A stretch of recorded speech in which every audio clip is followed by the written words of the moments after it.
Meus irmãos, em nome do Deus Pai, Deus Filho, Deus Espírito Santo, temor, tremor, sabendo que dependemos inteiramente dEle, confiando no Espírito Santo, para a glória do Senhor Jesus Cristo, nosso Salvador bendito, nós vamos abrir o Santo Livro de Deus. Em Isaías, estamos fazendo exposição sequenciada deste livro e vamos ler agora os versos de 9 a 11. Isaías, capítulo 40, versos 9 a 11. Convido todos a ficarem em pé para ouvirmos com a máxima atenção, interesse, amor, fé, a leitura desse texto sagrado, a palavra de Deus, Isaías capítulo 40, os versos 9 a 11. Ouçamos a leitura da palavra de Deus. Tu, ó Sião, que anuncias boas novas sobre um monte alto, tu que anuncias boas novas a Jerusalém, ergue a tua voz fortemente, levanta, não temas, e dize às cidades de Judá: aí está o vosso Deus.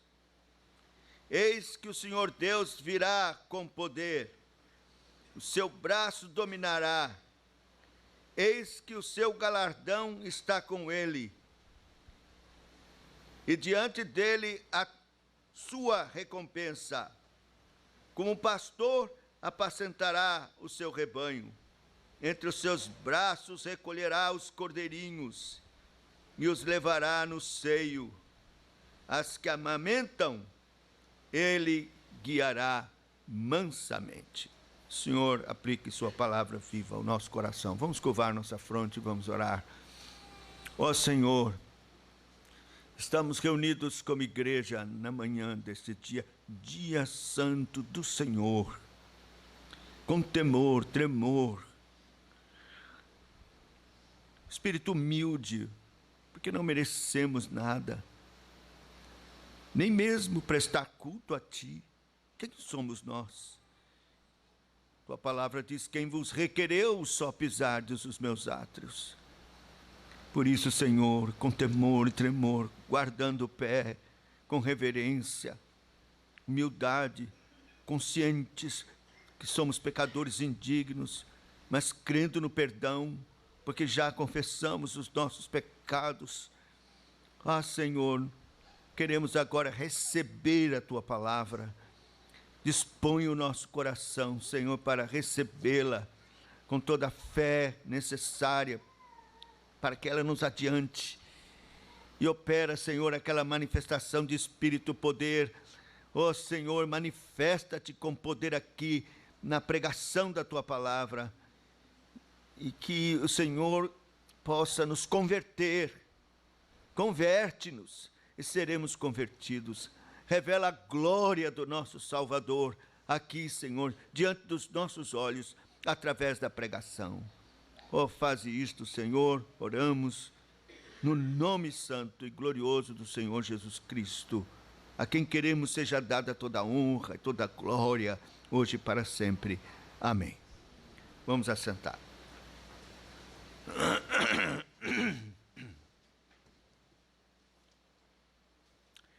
Meus irmãos, o profeta prossegue no mesmo tema.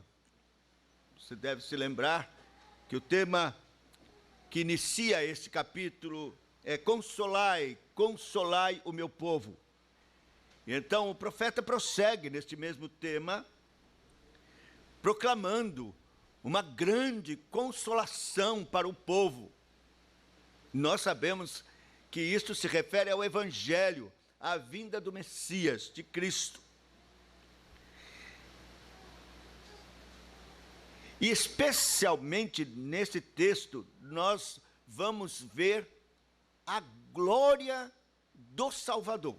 Já vimos a glória do Evangelho, agora vamos ver a glória do Salvador.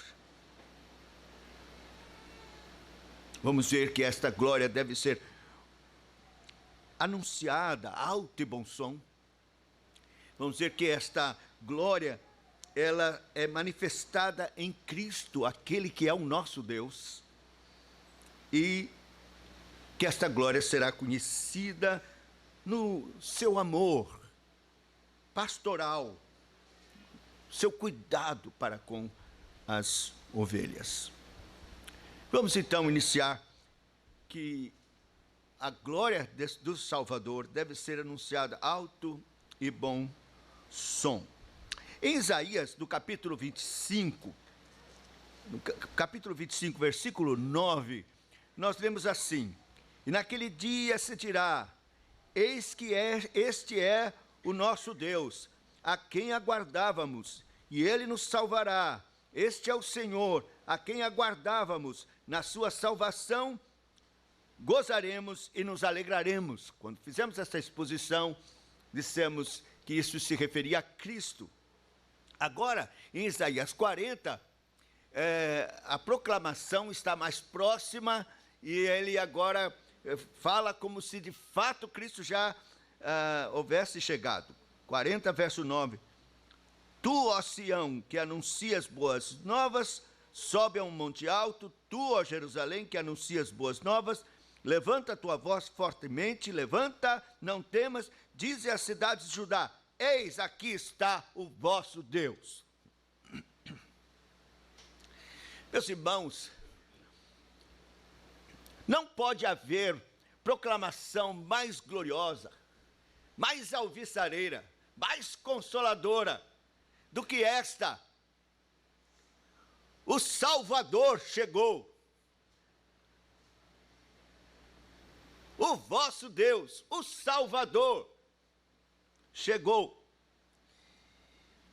E Deus convoca Sião, que é a igreja, para esta santa, alvissareira proclamação. Todos nós, Sião, temos que proclamar alto e bom som esta gloriosa mensagem de Cristo, do Redentor, do Salvador do mundo, Deus encarnado, aquele que nos livra das trevas e nos transporta para o seu reino de amor. No livro de Atos, no capítulo 1, versículo 8, o Senhor Jesus proclama este anúncio que devemos fazer com a promessa gloriosa do Espírito Santo. E diz assim: mas recebereis poder do Espírito Santo, que há de vir sobre vós, e ser-me-eis testemunhas, tanto em Jerusalém, como em toda a Judéia, Samaria e até os confins do mundo. O texto nos fala que Sião deve proclamar isto a todos da Judéia. Não é? Ele diz, proclame essas novas a Jerusalém. Mas nós sabemos a extensão desta proclamação que o Senhor concedeu à igreja. A proclamação diz respeito a Jerusalém, Judéia, Samaria e até os confins da terra. Este é o nosso dever, esta é a vocação que o Senhor nos deu. Santa, diz, proclamamos alto e bom som esta verdade gloriosa de Cristo.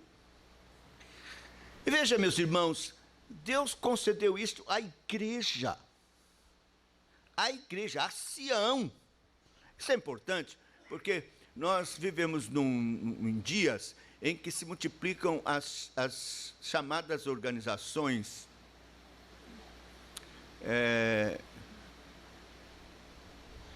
para-eclesiásticas. Nós entendemos que o Senhor pode usar organizações. Contudo, uma coisa tem que deixar bem claro: estas organizações para-eclesiásticas, elas não podem ser independentes da igreja. Elas têm que estar submissas à igreja. Porque a igreja é a prioridade de Deus.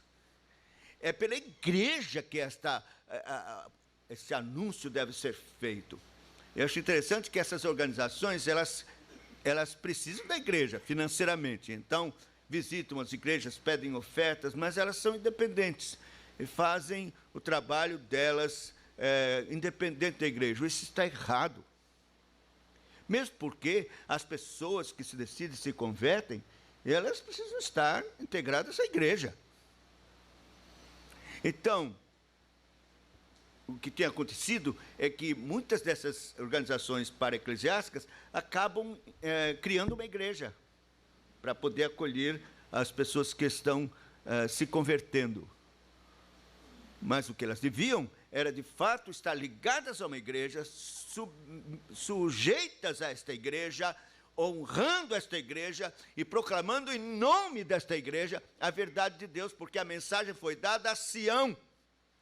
Então, é nossa responsabilidade. Nós não podemos ficar esperando que essas organizações eclesiásticas ou para-eclesiásticas façam a obra. Nós devemos fazer. É nossa responsabilidade. É a Sião que foi dada esta responsabilidade de proclamar a verdade de Deus. Porque a igreja é que é a coluna firme da verdade. 1 Timóteo capítulo 3, verso 15 diz: mas se tardar, para que saibais que, como convém andar na casa de Deus, que é a igreja do Deus vivo, a coluna e firmeza da verdade. É a igreja que é a coluna e firmeza da verdade, o depositário da verdade, do evangelho e desta mensagem, desta proclamação. É ela que é a mãe dos crentes. Os reformadores gostavam muito desta expressão: a igreja é a mãe dos crentes. É por ela que estes crentes são, por instrumentalidade dela, no seu útero, que o Espírito Santo opera e gera os filhos. E é nos seus seios, os seios da igreja, que os filhinhos são amamentados com o leite genuíno. Isaías 54, verso 1 diz: canta alegremente, ó estéril, que não deste à luz, rompe em cântico, exclama com alegria, tu que não tiveste dores de parto, porque mais são os filhos da mulher solitária do que os filhos da casada, diz o Senhor. Ele está falando da igreja. Em Gálatas, no capítulo 4, versículo 26, nós lemos: mas a Jerusalém, que é de cima, é livre, a qual é mãe de todos nós. Está falando da igreja. Jerusalém, de cima, é a igreja, mãe de todos nós. Então, meus irmãos, veja que responsabilidade nós temos como igreja. O Senhor nos entregou a nós a proclamação gloriosa que deve ser anunciada, alto e bom som: Cristo, Cristo, o Salvador chegou, Cristo, e anunciar isto a todos os cantos da terra. Por isso, nós temos que proclamar e evangelizar aqui, nossos vizinhos da igreja. Isso diz respeito aos seus vizinhos, às pessoas que estão perto de você, onde você mora, onde você trabalha, onde você estuda, são os seus vizinhos. Pense bem, você não será responsabilizado por alguém que vai morrer sem o evangelho lá em São Paulo. Você mora aqui, mas você será responsabilizado pelos seus vizinhos, pessoas que você se encontra no elevador ou que passa sempre, todo dia, cumprimenta, diz bom dia, eles estão no seu círculo ali, você será responsabilizado. Você precisa evangelizar, entregar um folheto, uma biblinha. Você precisa fazer isso, dar uma palavra. Você, claro, não será responsabilidade pela conversão, porque o resultado é obra, isso é do Espírito Santo, é obra dele. Mas você será responsabilizado como atalaia. Você é Sião, é sua responsabilidade, você tem que proclamar, não há desculpas. Às vezes eu ouço pessoas dizendo, eu não sei falar, eu não sei pregar, claro que você não sabe, porque a Bíblia diz que não é você quem fala, mas o Espírito Santo que está em você. Então não há desculpa, abra a boca e você verá que o Espírito Santo irá falar através de você. Você está com falta de fé, você é incrédulo. Porque se você cresce no que promete a palavra de Deus, você abriria a boca pela fé. E o Espírito Santo ia falar. Experimente fazer isso. Crie coragem no Espírito, pela fé.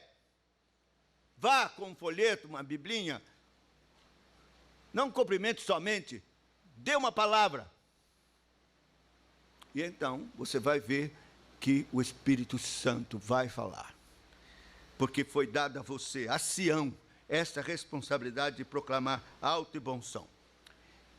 E isso tem a ver com ousadia. Quando a gente percebe que não há ousadia, as pessoas estão tímidas, envergonhadas, falta ousadia.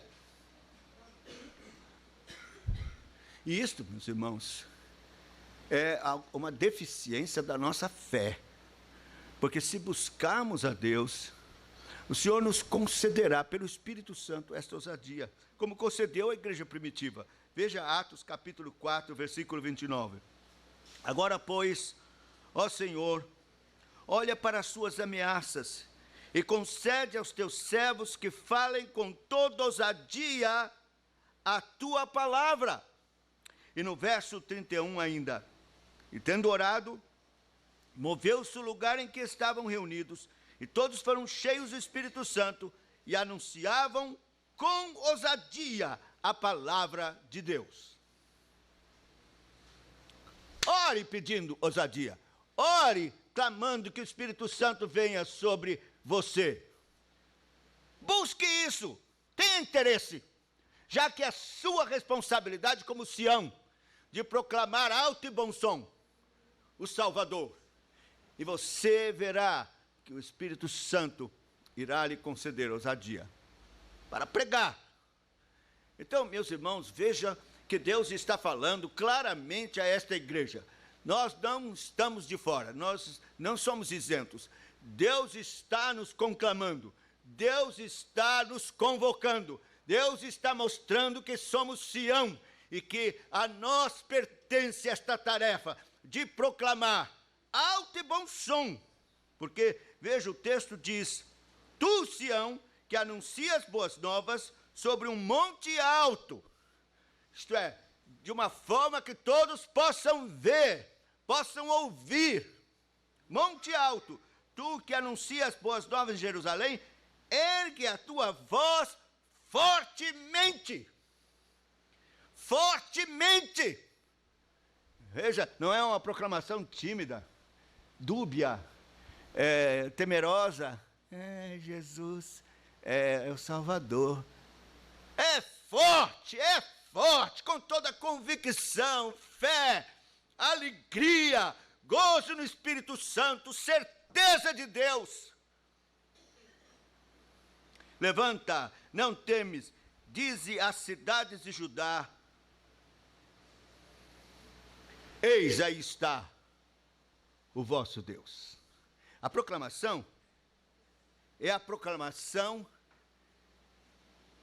de um Cristo divino, de um Filho de Deus, de um Salvador que é Deus encarnado. este é o segundo ponto. A mensagem é esta: eis aí o vosso Deus. Meus irmãos, toda parte nós temos aí pessoas proclamando Messias e Salvadores. Mas nenhum deles é reivindicado que proclamem que o seu Messias é Deus. Os próprios muçulmanos não chegam a admitir que Maomé seja Deus. E nem os outros de outras religiões. Mas a palavra de Deus está aqui nos convocando para proclamarmos Senhor Jesus Cristo, o Nazareno,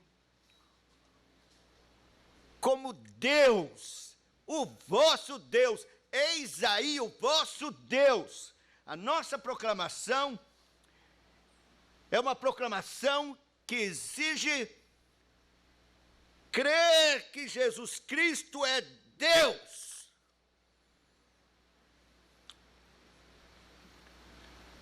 Meus irmãos, certa feita Jesus disse aos fariseus: se não credes que eu sou, morrereis nos vossos pecados. Essa expressão, eu sou, é a expressão tirada do Antigo Testamento, aquela que diante da sarça ardente, Moisés trêmulo, não sabia quem era, qual é o nome, como eu vou dizer a eles quem é. Então vai, diga a eles, eu sou o que sou. E esta é uma expressão enigmática, contudo, que é muito bem apropriada para a divindade, o Deus que criou os céus e a terra. E então, Jesus diz para os fariseus: se não crerdes que eu sou o Deus que criou os céus e a terra, morrereis nos vossos pecados. Meus irmãos, crer em Cristo não é crer no fundador do cristianismo, não é crer em alguém muito especial que foi abençoado por Deus para fazer determinadas coisas extraordinárias e milagrosas.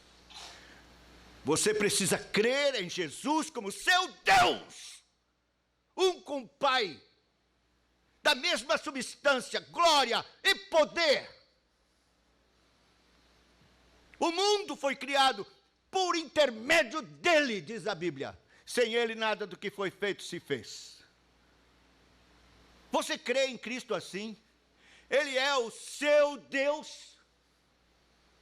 Se você não tem convicções sérias ou divinas a respeito de Cristo, como é que você pode proclamar alto e bom som a todos: aí está o vosso Deus?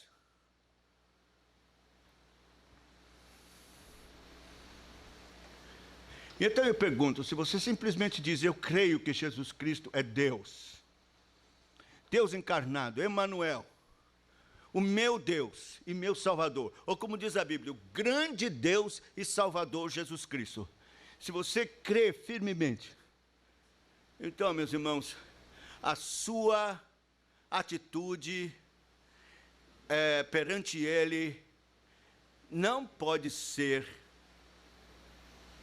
de desobediência, de insubmissão, de indiferença, de encostá-lo para o lado, segundo plano. Não. Eu creio que inconscientemente nós acabamos admitindo uma heresia. Deus, tal, Jesus é um enviado de Deus, ou como ensinam as testemunhas de Jeová, criado por Deus, um anjo, um Deus pequenininho.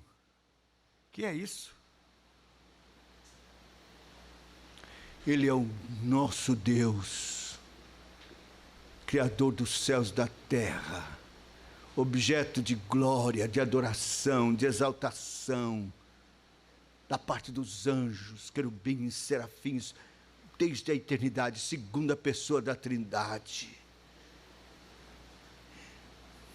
Então, nós temos este encargo de proclamar Cristo como o Deus esperado, o Salvador divino, que se fez carne e habitou entre nós. Deus pisou este planeta em forma de homem. É verdade que se humilhou, se entregou e morreu em sangue na cruz. Mas se temos considerado Cristo segundo a carne, diz o apóstolo Paulo, desde agora já o não consideramos deste modo. Devemos considerá-lo exaltado, ressurreto, exaltado, glorificado, assentado à direita de Deus.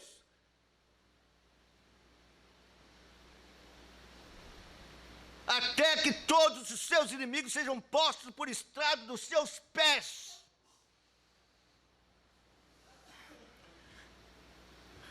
E ele diz: todo poder o Pai me deu, na terra como nos céus.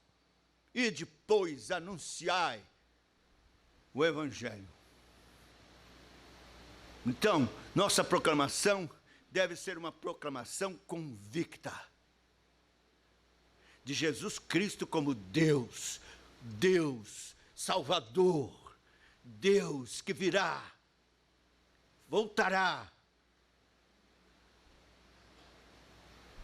para trazer juízo e condenação. Porque o texto diz assim, olha, o texto nos diz: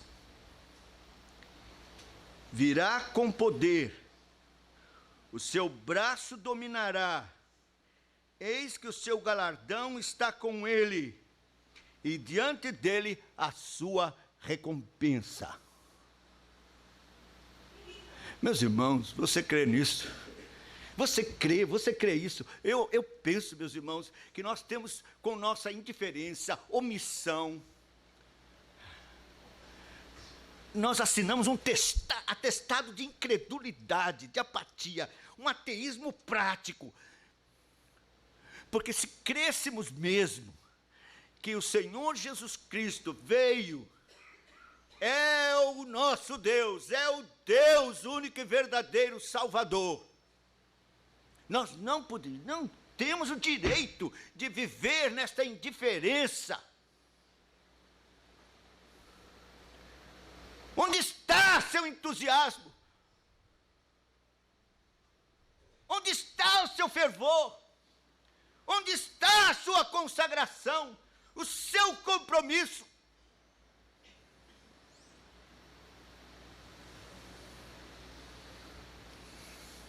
Às vezes, quando olhamos e vemos na rua as pessoas como doidas, Jesus, Jesus, Jesus. Ou então no ônibus, eu quero dar uma palavra aqui. Olha, vocês precisam crer em Cristo, Ele é o Salvador e tal. A gente fica com vergonha e tal. Aí, rapidamente, começando a dizer: que maluquice, que é isso?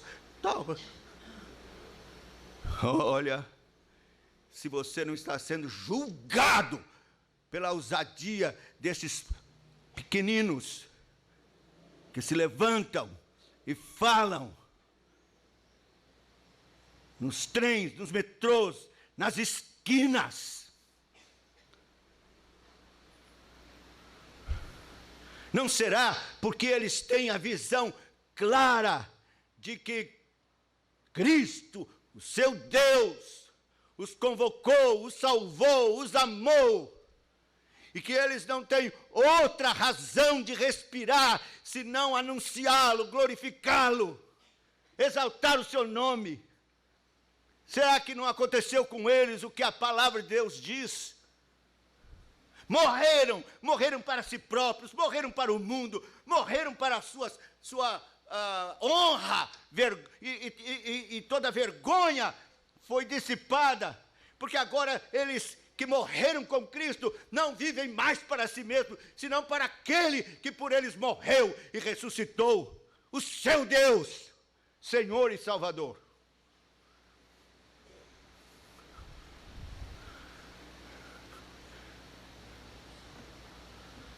Julgue você mesmo. Examine-se a si mesmo. Veja como está a sua vida. Veja se ela é de fato um atestado de que Cristo, aquele que você diz que crê, é mesmo o seu Deus. E que vem com um braço forte para subjugar os povos. E é verdade, o Senhor Jesus está subjugando os povos, e Ele fará isso de uma vez por todas. No final, a Bíblia diz que então todo joelho se dobrará, e toda língua confessará que Jesus Cristo é o Senhor, para a glória de Deus Pai.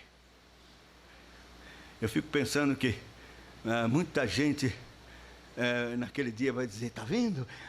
Olha, é mesmo, e se ajoelhando, vendo aquelas pessoas que nunca creram, que zombaram, indiferentes, mundanos, e que nós temos tanto respeito, se curvando, se prostrando. E você vai se lamentar e dizer, por que não criei nisso antes? Para proclamar com muito mais convicção e autoridade que Ele é o Senhor.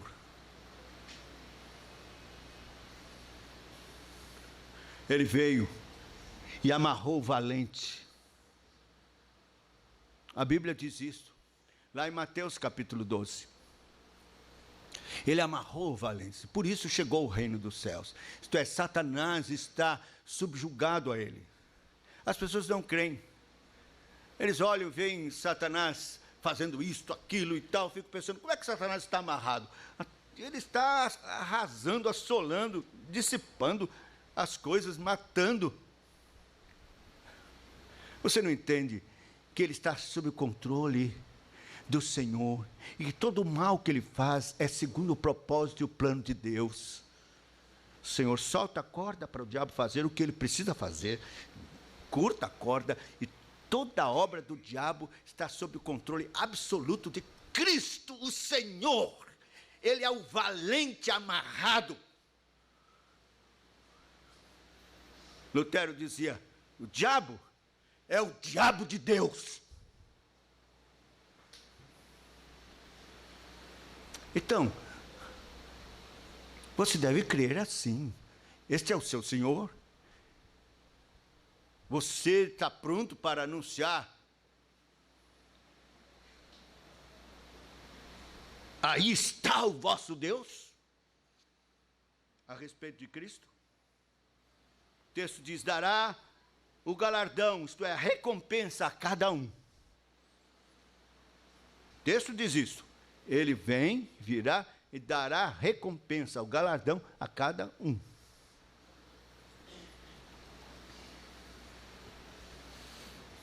E cumprirá o seu propósito. Quais são os propósitos? Qual é o propósito de Cristo? O propósito de Cristo são os seus ofícios. É isso que aprendemos na doutrina da fé reformada. Os ofícios dele é profeta, sacerdote e rei. Seu ofício de profeta é ensinar a doutrina de Deus. E isto ele tem feito. Fez quando estava aqui na terra, com toda a dedicação inigualável, fidelidade ao Pai, pregando e ensinando as verdades de Deus, manifestando a sua glória. Mas ele preparou seus discípulos, a sua igreja, e deu a estes o encargo, para que, em nome dele, continuasse ensinando. De modo que isso tem se repetido ao longo da história. Já 2000 anos, profetas, pregadores, homens de Deus e a própria igreja individualmente têm falado e ensinado a respeito dele. É ele mesmo ensinando e pregando. Profeta por excelência, Deus ensinando ao mundo, especialmente aos seus. Sacerdote, ele veio como sacerdote e realizou sua obra de sacerdote. Ele ofereceu o sacrifício como sumo sacerdote das nossas almas, sendo ele mesmo a vítima. Ele ofereceu o cordeiro que era ele mesmo, pelos nossos pecados. Mas se você pensa que terminou aí seu trabalho de sacerdote, não. Ele continua sendo o sumo sacerdote das nossas almas, porque ele entrou no Santo dos Santos, na presença de Deus, e derramou o sangue que ele mesmo derramou, ele derramou no propiciatório de Deus, ali junto ao trono de Deus. E intercede por nós, pelos seus, todos os dias. Ele é o nosso sumo sacerdote. Ele está fazendo esta obra gloriosa em nosso favor ainda. E rei, sempre foi rei, continua rei. Pilatos escreveu rei dos judeus e colocou em 3 línguas no cimo da cruz. E os judeus ficaram raivosos. Tira, que escrevi, e ele nem sabia que Deus mesmo ordenou que ele fizesse isso. Na sua humilhação, morte, aparente fracasso, mas na verdade, na maior vitória, estava proclamado no cimo daquela cruz, Rei dos judeus, na verdade, Rei dos reis, Senhor dos senhores, Rei.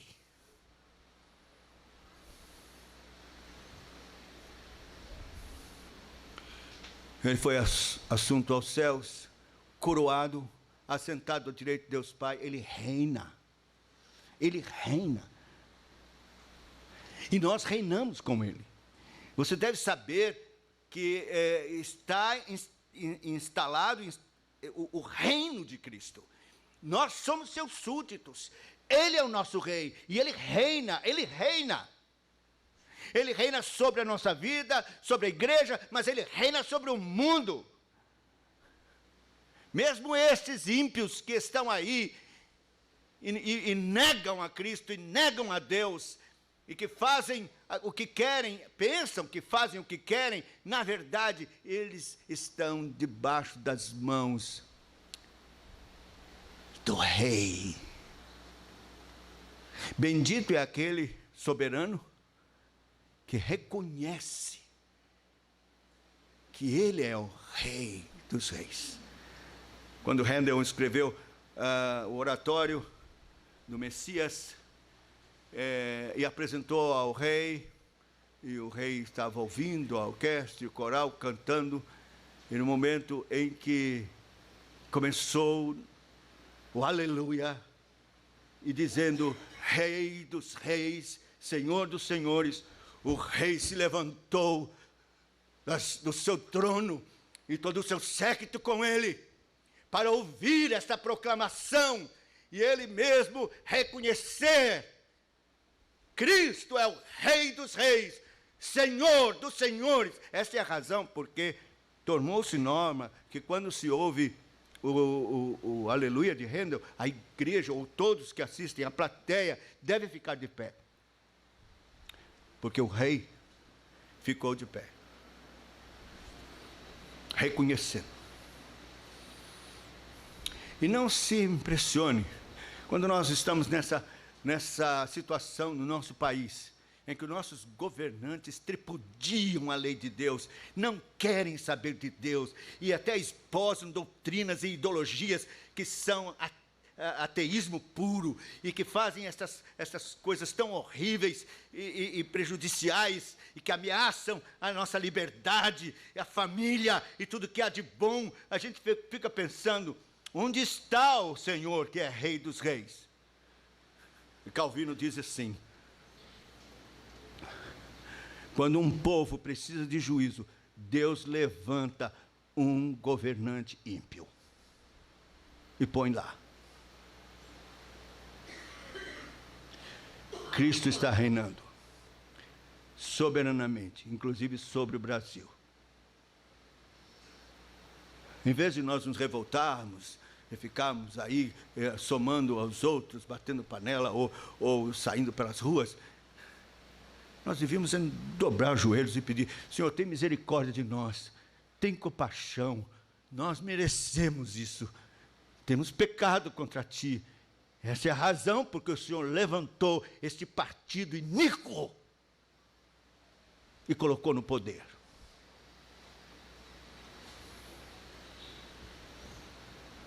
Ele é o Rei dos Reis, Senhor dos Senhores. E nós devemos proclamá-lo como Deus. Este é o vosso Deus. Por último, a sua glória, a glória do Salvador, é conhecida no seu amor e cuidado para com as suas ovelhas. Veja o verso 10. Eis que o Senhor Deus, verso 11, como pastor, apacentará o seu rebanho. Entre os seus braços recolherá os cordeirinhos e os levará no seio, as que amamentam, ele guiará mansamente.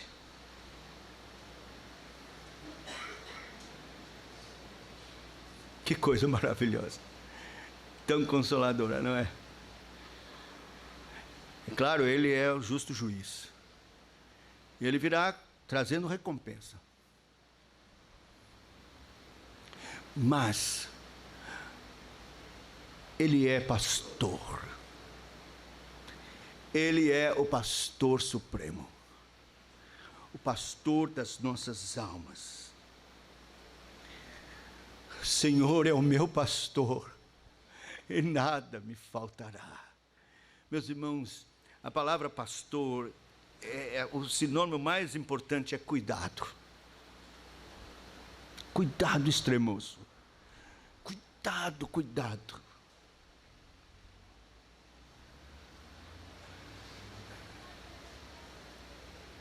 Ele é o nosso supremo pastor.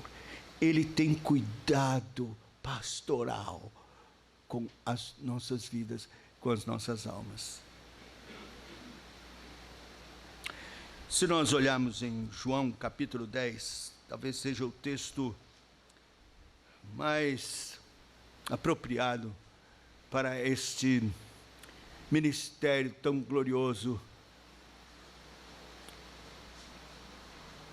do nosso grande Deus e Salvador, o Senhor Jesus Cristo. João 10, se você puder abrir, acompanhe comigo, são vários os textos, então eu vou ler, preste atenção. Em verdade vos digo, o que não entra pela porta no aprisco das ovelhas, mas sobe por outra parte, esse é ladrão e salteador. Aquele, porém, que entra pela porta, esse é o pastor das ovelhas. Para este o porteiro abre, as ovelhas ouvem a sua voz, ele chama pelo nome as suas próprias ovelhas e as conduz. Que coisa maravilhosa. Os teólogos ensinam que na eternidade houve um concerto eterno. Já tive a oportunidade de dizer isso. E que então Deus declara naquele concerto eterno, na eternidade, o seu grande propósito em criar todas as coisas, criar os homens.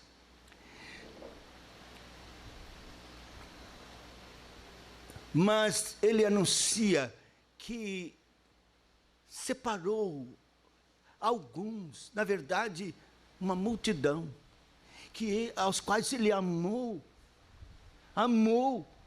e escolheu, e registrou o nome de cada um deles num livro, chamado Livro da Vida. E na eternidade, ele disse: contudo, irão pecar e se rebelar contra nós. É preciso redimi-los. E não há outra forma senão com sangue. Então, ele olha para Cristo. E Cristo mesmo diz: sim, eu me proponho a descer na plenitude dos tempos, tomar carne humana e fazer o que preciso fazer para redimi-los, derramar meu sangue em favor deles. E então o pai lhe entrega o livro com os nomes. E naquela hora, o livro é melado de sangue, o sangue de Cristo sai e mela, e é ali exposto. É por isso que a Bíblia diz que o sangue de Cristo foi conhecido desde a fundação do mundo. E aquele livro passa a se chamar Livro da Vida do Cordeiro. E ele decora o nome de cada um escrito naquele livro. Essa é uma expressão bem humana, não é? Que Deus não precisa decorar. Mas é importante saber. Ele decora e ama cada um destes nomes. E por isso que diz aqui, ele chama pelo nome as suas próprias ovelhas e as conduz para fora.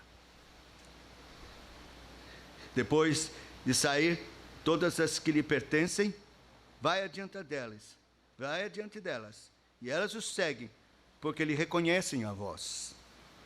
Mas de modo algum seguirão o estranho, antes fugirão dele, porque não conhecem a voz dos estranhos. Jesus lhes propôs esta parábola, mas eles não compreenderam o sentido daquilo que lhes falava. Jesus, pois, lhes afirmou de novo: em verdade vos digo, eu sou a porta das ovelhas. Todos quantos vieram antes de mim são ladrões e salteadores, mas as ovelhas não lhes deram ouvido. Eu sou a porta. Se alguém entrar por mim, será salvo, entrará, sairá e achará pastagem. O ladrão vem somente para roubar, matar, destruir. Eu vim para que tenham vida e a tenham em abundância. Ele está falando das ovelhas. Eu sou o bom pastor. O bom pastor dá a vida pelas ovelhas. Veja, a morte de Cristo é específica, limitada às ovelhas. Dou a vida pelas ovelhas. Então, este é o benefício maior que ele, como pastor, fez por nós. Ele morreu especificamente por suas ovelhas. Sabe, irmãos, eu creio que essa é, pelo menos para mim, a doutrina mais impactante. Quando eu penso como Paulo, porque ele me amou e se entregou por mim. Quando eu considero que ele pronunciou entre gemidos na cruz o meu nome.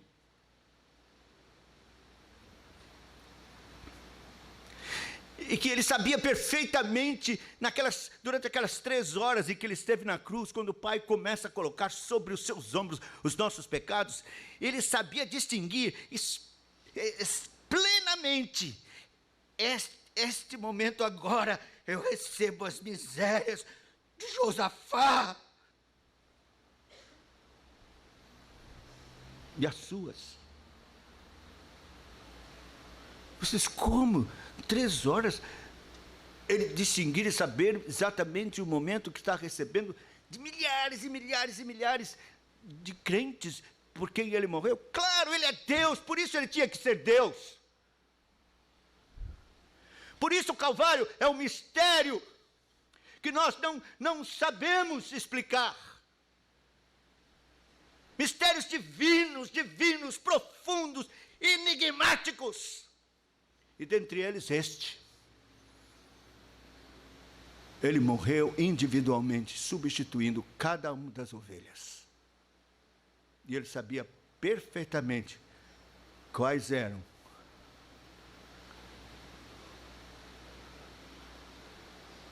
Ele proferiu os seus nomes entre gemidos na cruz. Eu sou bom pastor, o bom pastor dá a vida pelas ovelhas. O mercenário que não é pastor, a quem não pertencem as ovelhas, vê vir o lobo, abandona as ovelhas, foge. Então o lobo as arrebata e dispersa. O mercenário foge, porque é mercenário e não tem cuidado das ovelhas. Eu sou o bom pastor, conheço as minhas ovelhas, elas me conhecem a mim. Assim como o Pai me conhece a mim, eu conheço o Pai e dou a minha vida pelas ovelhas. Ainda tem outras ovelhas, não desse aprisco, falando dos judeus, quer dizer, este aprisco dos judeus, eu tenho outras, falando dos gentios. A mim me convém conduzi-las, elas ouvirão minha voz, então haverá um rebanho, um só pastor. Mais para frente, no verso de número 25, respondeu-lhe Jesus: já vos tenho dito, não credes. As obras que faço em nome do Pai testificam a meu respeito. Mas não credes porque não sois das minhas ovelhas. As minhas ovelhas ouvem a minha voz. Verso de número 26, ainda do capítulo 10. Vós não me credes porque não sois das minhas ovelhas. As minhas ovelhas ouvem a minha voz. Eu as conheço, elas me conhecem. E lhes dou a vida eterna. Jamais perecerão. E ninguém as arrebatará da minha mão. Aquilo que meu Pai me deu é maior que tudo. E da mão do Pai ninguém pode arrebatar os eleitos, as ovelhas.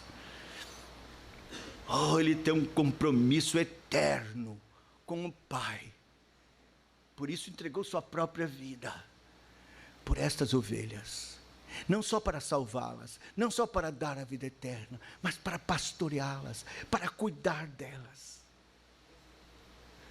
Por isso a Bíblia diz: lançando sobre ele toda a vossa ansiedade, porque ele tem cuidado de vós.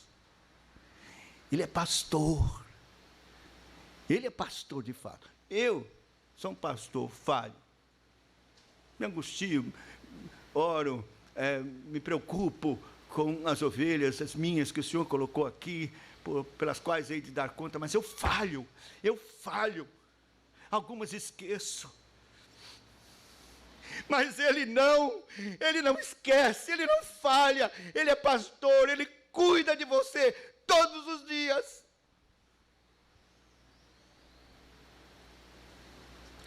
Isto é glória. Isto é a glória das glórias para mim. Ele é o meu pastor. Ele é o pastor das ovelhas. Por isso esta glória será conhecida no seu amor e cuidado pelas ovelhas. Ele é o pastor que dá a vida pelas ovelhas. Ele as conhece pelo seu nome. Ele lhes dá a vida eterna. Ele cuida para que sejam preservadas e que o diabo e ninguém mais possa tirar das suas mãos. Esta é a garantia da salvação eterna. Ninguém pode nos tirar da mão do nosso pastor. Nem o Pai permite, nem Ele. E o Pai é maior que tudo. Não permitirá, pelo Espírito Santo que opera a perseverança dos santos, nenhuma das ovelhas, nenhum dos eleitos, nenhum daqueles por quem Cristo morreu se perderá.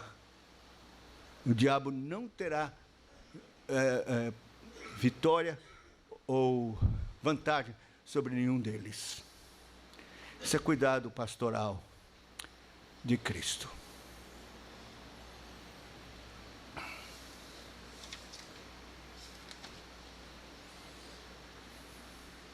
Quero aplicar a você que está nos visitando, não é membro da igreja, não faz parte da igreja, está, quem sabe, ainda considerando sim ou não, quais as vantagens, o que é que, será que é, que não é?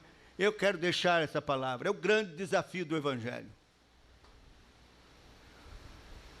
Nós estamos aqui para proclamar a você,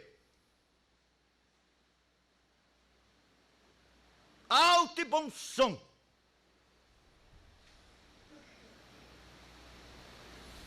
Ele é o vosso Deus, não há outro. Você precisa crer em Cristo. E precisa tomar uma decisão logo. Não há o que ainda pensar. Vou pensar se realmente Ele é Deus, se não é. Creia agora. Não tem que pensar. Aqui está a palavra de Deus e não de homem, já aprovada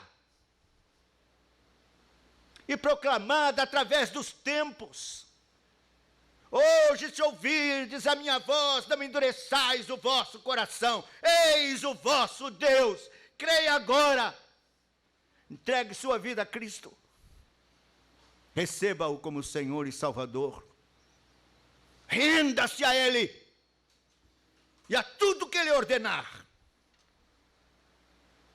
Porque aí está a sua salvação.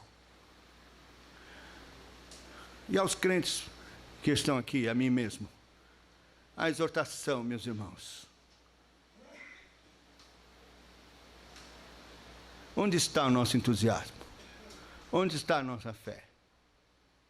Qual é o tamanho do seu Deus? Pense nisso. Você, na sua vida, ou exaltará e glorificará a Deus, ou o diminuirá, detratará e o colocará no chão. Ou você o glorifica com seu entusiasmo, sua consagração, sua fé, sua dedicação, compromisso, ou você o envergonhará e fará com que o seu nome seja blasfemado entre os gentios. Essa é a palavra do Senhor. E vem de Deus mesmo. Qual a resposta que você fará?